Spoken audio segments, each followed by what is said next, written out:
আসসালামু আলাইকুম, সবাই কেমন আছেন? তো আশা করি ভালো আছেন। আপনারা স্ক্রিনের মধ্যে যে গরুটা দেখতেছেন, এই গরুটা আমরা অনেকদিন ধরে পালতেছি। এই গরুটা আরও ৮ মাস আগে হিটে আসছিল, তো আমরা পরে বীজ দিয়েছিলাম।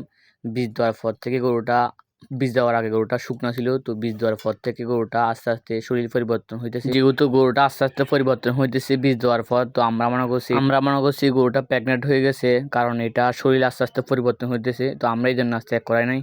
তো পরে আমরা ৮ মাস পরে এটা চেক করে দেখতেছি গরুটা প্রেগনেন্ট হয় নাই। তো এটা আমার জন্য একটা লসের সম্মুখীন। একটা খামারি যখন একটা গরু থেকে ১ বছর পর বাচ্চা না পায়, তখন তার লসের সম্মুখীন হইতে হয়, কারণ ১ বছর ধরে এই গরুটাকে লালন পালন করে একটা বাচ্চা হওয়ার আশায় দীর্ঘ ১ বছর ফালার পর গরু যখন বাচ্চা হয় না, তখন খামারির লসের সম্মুখীন হইতে হয়। আসলে আমাদের ৩ মাস পরে গরুটা চেক করা উচিত ছিল, তো আমরা চেক করি নাই। তো আমরা এত মাস পরে আসি চেক করতেছি, তো এই গরুটা প্রেগনেন্ট হয় নাই। তো এখন আমরা এটা বিক্রি করে দিব, এই জন্য আমরা আজকে বাজার নিয়ে যাব।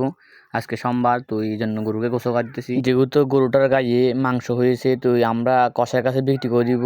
এই গরুটা ফেলে আমাদের তেমন একটা লাভ হবে না, এই জন্য আমরা এটা বিক্রি করে দিব। আজকে আমরা এটা বাজারে নিয়ে যাব।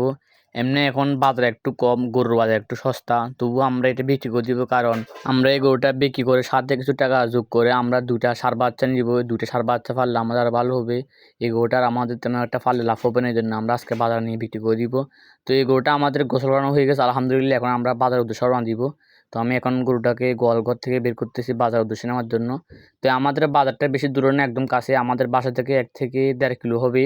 তো জন্য আমরা হেঁটে হেঁটে নিয়ে যেতেছি, কারণ আমরা চাইলে গরুটাকে গাড়ি করে নিয়ে যেতে পারতাম। গরুটা একটু শান্ত টাইপের গরু, গায়ে তুলতে চায় না, আবার গায়ে থেকে যখন নামে তখন লাভ দেয় না, দেখা যাবে তখন একটা দুর্ঘটনা হয়ে যাবে। এই জন্য আমরা গরুকে হেঁটে হেঁটে নিয়ে যেতেছি। আর এই টাইমে শান্ত টাইপের গরু খুব সুন্দরভাবে হাঁটতেছে, দুষ্টামি করতেছে না।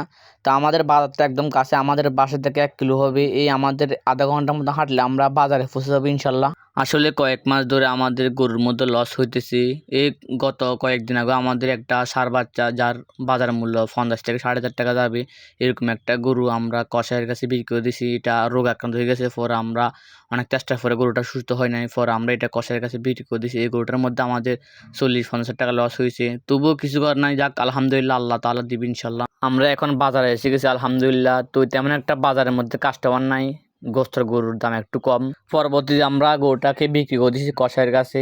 তো আমরা গরুটা বিক্রি করলাম 67,000 টাকা। তো এখন যেহেতু একটু মাংসের দাম একটু কম, এই জন্য গরুটা একটু কম বিক্রি করছি। এখন আমরা টাকাগুলো বুঝে নিতেছি। আলহামদুলিল্লাহ, আমি গরুটা নিজে বিক্রি করছি। আমি নিজে গরু কিনি এবং নিজে বিক্রি করি। আপনি যদি অন্যের উপর নির্ভরশীল হন, তাহলে এই সেক্টরের মধ্যে আপনি লাভ করতে পারবেন না। এই সেক্টরের মধ্যে যদি আপনি লাভ করতে চান, সব কিছু আপনি বুঝতে হবে। গরু কিনতে হবে, আপনি বিক্রি করতে হবে, আপনি কাজ করতে হবে, আপনি সব কিছু যখন আপনি নিজে বুঝবেন, তখন আপনি লাভ করতে পারবেন অবশ্যই। এখন আমরা টাকাগুলো বুঝে নিয়েছি, এখন আমরা আমাদের বাসার উদ্দেশ্যে রওনা দিব। তো আমাদের ভিডিও আজকে এ পর্যন্ত। সবাই ভালো থাকবেন, সুস্থ থাকবেন। আসসালামু আলাইকুম ওয়া রাহমাতুল্লাহি ওয়া বারাকাতুহু।